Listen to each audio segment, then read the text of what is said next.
M&M talkies पेश करते हैं MBBS वकील Season 2.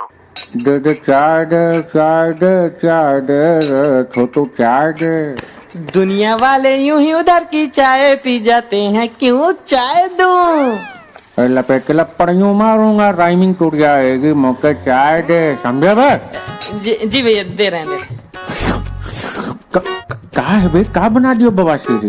चीनी ना चाय पत्ती, दूध तो मान लो मैंने कई साल से तुम्हारे चाय में देखा ही नहीं। इतनी कंजूसी का है बे? भैया महंगाई बढ़ गई है ना, तो सोचा सामान की कटौती करके बैलेंस ठीक कर लूं, क्योंकि आप तो पैसा देने से रहे।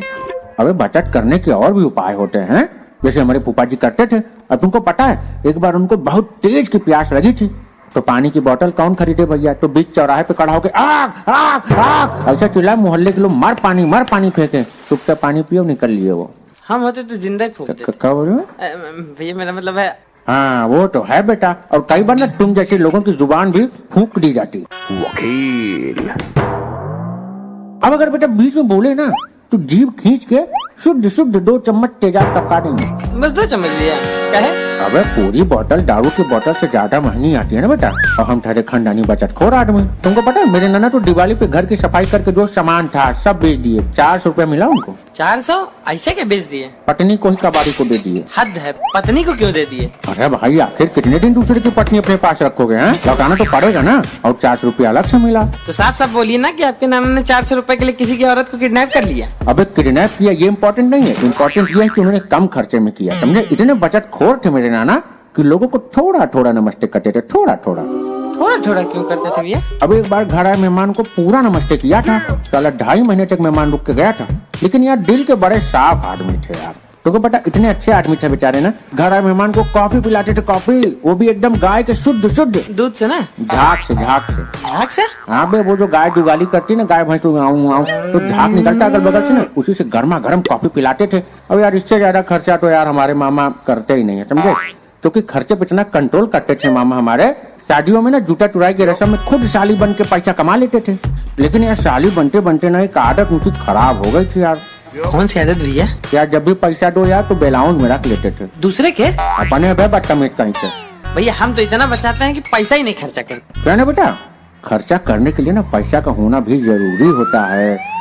लेकिन देखो छोटू, घबराओ मत, बचत करना अच्छी बात है। और तुम्हें पता है बचत तो हमारी खानदानी परंपरा है, जो हमारे बाप दादा के जमाने से चलती आई है। अबे हम तो घर का कचरा भी फेंकने से पहले इतना चेक कर लेते हैं कि उसमें से कुछ न कुछ खाने पीने की सामान निकल ही जाती है। अब मेरे पिताजी को देख लो, थूकने से पहले 100 बार चबाते हैं, कहीं कुछ बाहर तो नहीं जा रहा है। इसी चक्कर में कई बार मसूड़ा चबा लिए थे अपने।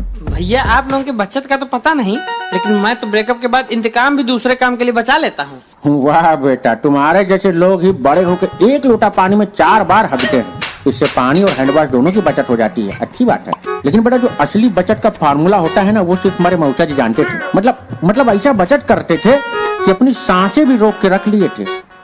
भैया ऐसे तो आदमी मर जाएगा। हाँ तो मर ही गए ना बेटा, लेकिन थे बड़े मस्त आदमी यार। अपना पसीना तक वेस्ट नहीं करते थे, रुई में भिगो के मुझे पिला देते थे। कहते थे कि salt water is good conductor of electricity, और इससे ग्लूकोज का बैलेंस भी तो बना रहता है ना। ओ अब समझा, तभी सारा गाँव उनको डॉक्टर कहता था। हाँ, और तुम्हें पता है उनकी खासियत, आज तक किसी पेशेंट से ऑपरेशन का 1 रुपया तक नहीं लिया। हाँ तो भैया रुपया देने के लिए पेशेंट का जिंदा बचना भी तो जरूरी है। बेटा वो तो मरने वालों को टैलेंट था, लेकिन बेटा मौसा जी हमारे ना बचत बहुत अच्छा करते थे। अगर कभी वो गलती से खरीदी हुई चाय पी लेते थे तो पूरा दिन टॉयलेट नहीं जाते थे। काहे भैया? अबे फ्री का चाय पीने के बाद दुकानदार उनसे इतना काम करवा लेता था कि टॉयलेट का टाइम ही नहीं मिलता था यार।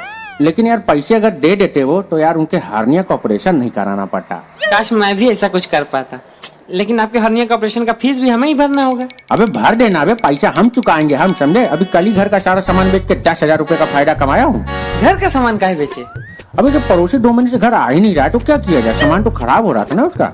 भैया आप तो कहीं बुलाने लायक भी नहीं है। अबे बुलाने से याद आया, बे हमारे घर जब भी शादी का कार्ड आता है ना, उसी दिन से बेटा उसी घंटे से हम खाने में 2 रोटी कम कर देते हैं। सीधा बारात में जाते हैं, हलवाई से सेटिंग करते हैं, उनके साथ बैठ के 2-4 घंटा काम कर लेते हैं, और बारात का जो बचा हुआ खाना है सीधा लपेट के अपने घर लेके आते हैं। तो पता इन सब चीजों की शुरुआत हमारे परम पूज्य ताऊ जी ने किया था।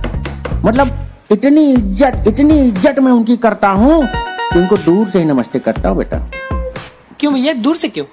अब अपना पर्स किसको नहीं प्यारा होता है भाई साहब, झुक के आशीर्वाद लेने के चक्कर में वो मार लेते थे। क्या भैया? पर्स बे, अब जो भी हो बेटा, लेकिन मेरे ताऊ जी थे बड़े बचतखोर। जब उनका अंत निकट आया तो यमराज से भी मंडवाली करने लगे, बोले प्राण तो मैं इंस्टॉलमेंट में ही दूंगा। लेकिन पता, आज भी मेरे घर ताऊ जी की निशानी के रूप में रेलवे का पंखा टंगा पड़ा है, जिसपे वो भूखमरी से तंग आके पायजामे के नारे से फांसी लगा लिए थे यार। लेकिन पता, हमारे मामा के रहते हम लोग का पेट कभी खाली ही नहीं रहा। मतलब इतना खिलाते थे? नहीं, मेरे पेट पे टैटू बनवा दिए थे कि मेरा पेट भरा है, जिसको देख के मुझे कई महीनों तक भूखे नहीं लगी। भैया इतना कंजूसी तो मैं कभी ना करूं। मैं तो अपनी फैमिली को फुल ऐश कराऊंगा। अबे कराऊंगा, मैं कराता हूँ, समझे। अपनी फैमिली को मैं इतना ऐश कराता हूँ कि मंडे टू फ्राइडे फिल्म दिखाना, होटल में खाना खिलाना, शॉपिंग कराना, घुमाना, और सैटरडे शनि मंदिर सब परिवार भीख मांगना। भाई बड़ा बिजी शेड्यूल है। अच्छा बेटा, हमको निकलना, फटाफट चाय पिलाओ, तुरंत चाय पिलाओ। भैया कुल्हड़ तो नहीं चबाएंगे? तुमको जरूर चबा जाएंगे अगर चाय टाइम पे नहीं दिए, बदतमीज कहेंगे। MBBS वकील।